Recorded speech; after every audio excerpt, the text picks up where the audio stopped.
Hello, welcome back to Open, everyone. I'm Rhina Valentin, your hosty Café con Leche for the next hour. Always inviting you to get social with us. That's right, online. Tweet us and follow us on Instagram at BronxNet TV or like us on Facebook at Open BronxNet Television. And of course, while you're there, follow moi on Twitter, Instagram, FB, Insta Stories, LinkedIn, and Snapchat at Rhina Valentin. All right, so the Black Iris Project is a ballet collaborative that brings professionals from the dance world together to celebrate diversity and Black history. And well, the company is presenting a new ballet called A Mother's Rite, a 37-minute ballet focusing on a mother dealing with a racially charged murder. And the ballet has been already featured in the Bronx Museum of the Arts and now is going to be featured at Summer Stage. And joining us to tell us more, we welcome the Black Iris Project Artistic Director and Choreographer, Jeremy McQueen.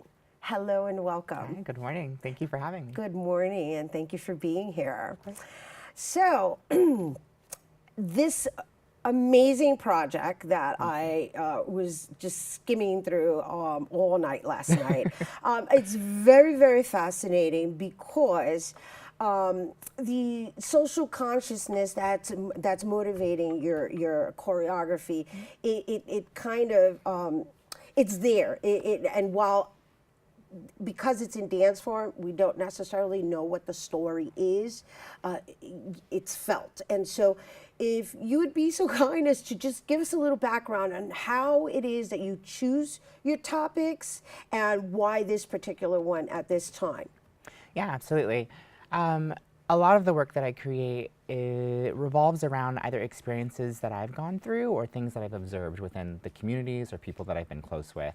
My father passed away 2 years ago to lung cancer, and so just observing my own grief process as well as that of my mother. My boyfriend also had a good friend of his that was recently shot, and so just understanding the grief process, especially the mental health process in communities of color, inspired me to want to tell this narrative, this fictional narrative inspired by so many other stories of mothers that had gone through various situations of trauma.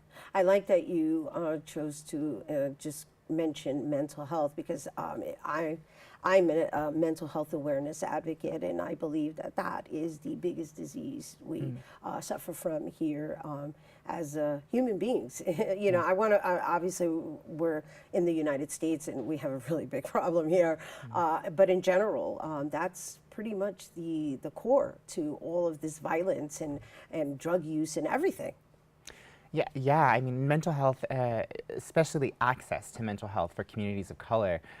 Growing up as a kid, my mom, you know, she resisted going to therapy or going to see someone to talk about various issues that she was going through in her lifetime. But as she got older and as I went off to college, I realized the importance of having a strong mental health support system. I have a therapist, I have an acupuncturist, you know, there's various things that I do within my life, from meditation to yoga, that help me feel more complete, especially living in New York City, such a competitive city for an artist. It's often important to find those resources, those things that restore your spirit and that keep you moving forward. That's an excellent choice of words, restoring your spirit, because when you're an artist and you're like on and you're like moving at such a fast pace. Yeah. And then when the project is over, then you're like, what next? Exactly. And that's where the depression can kind of seep its way in. Absolutely, yeah.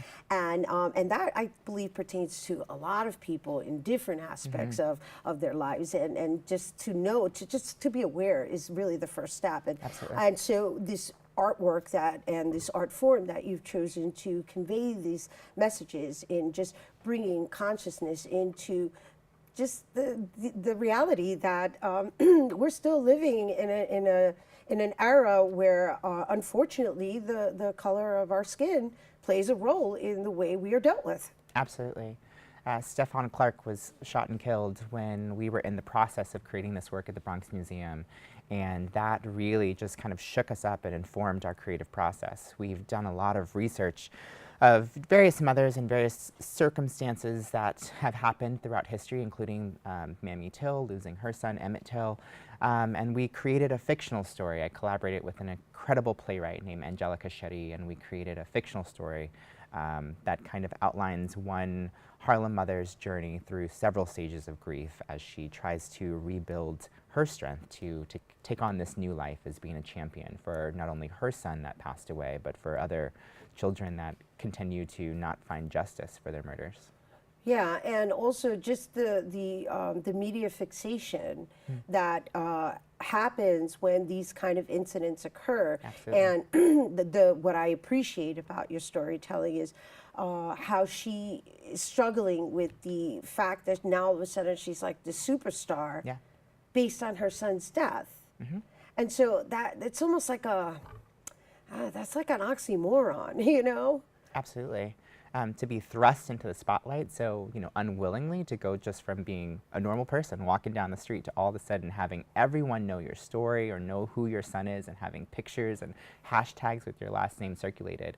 We were very fascinated by that experience because that could be very traumatizing to any person to suddenly become, like you said, a celebrity. A celebrity based on the passing of your child, and nobody, Right. no mother should bury their child.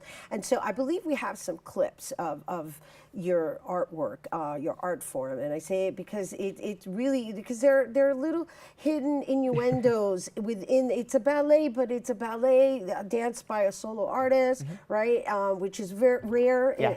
Usually ballet have Lots of dancers, right? sets, choreography, yeah. And I notice you have certain props, and so what are we looking at right now?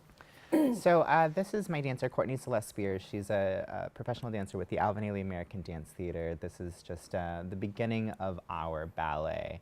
One of the stages that she goes through when she first comes back into her home, the entire ballet takes place in this mother's home, just after she found out that her son, the person that killed her son, was acquitted of all charges. And so the very beginning of the ballet, one of the first stages is shock and denial. So she's going through the process of just understanding that she's not going to get justice for her son and that he's never coming back. One of the props that we use a lot in the ballet is a sweatshirt. She has a sweatshirt that she holds on to and keeps on a mantle of sorts of her son's, and that just kind of reminds her of his spirit and smells like him. And it reminds us too as the audience, because I got it when I was Really? watching it. Absolutely. Great. Absolutely. And it saddened me, and I was there and I felt it. I also got the shock factor when she dropped the flowers. I mean, I shouldn't be giving away a little bit, but I'm hoping I'll entice people to want to experience it, because unfortunately we are still living in this world of hashtag Black Lives Matter. Yeah. But the beauty is that rather than, and not that there's anything wrong with standing up for rights and activism and all of that, but to also kind of present it in this artistic form of just kind of documenting it. It's almost like bringing back or teaching people history and showing them another, the fact that it still exists, and while we are still dealing with the suppression and oppression, yeah. We can still create beauty from it. Absolutely. I think this is also a jumping point for conversation that needs to be had, especially within our communities of color, of how we can support each other and how we can galvanize together to make those changes in the reform in our system that we really want to see. And so this is going to be presented at Summer Stage, which is really hot. Yeah, that's thank nice. you. It's going to be outdoors. Yes. Beautiful. Yeah, and it's got like a really a classic symphony, right? No, it's we are performing to a musical orchestration or a composition by Igor Stravinsky entitled Rite of Spring. But this performance is specifically an arrangement that was created for 4 hands on 1 piano. But it's a beautiful, beautiful, heart-wrenching work that we're really excited to share with the community. Well, we acknowledge you, and I appreciate you for bringing your art form into our community and raising that social awareness. Thank yes, you. And so once again, the presentation is taking place August 16th at Marcus Garvey Park in Harlem, and it's free and open to the public. We love the word free, too.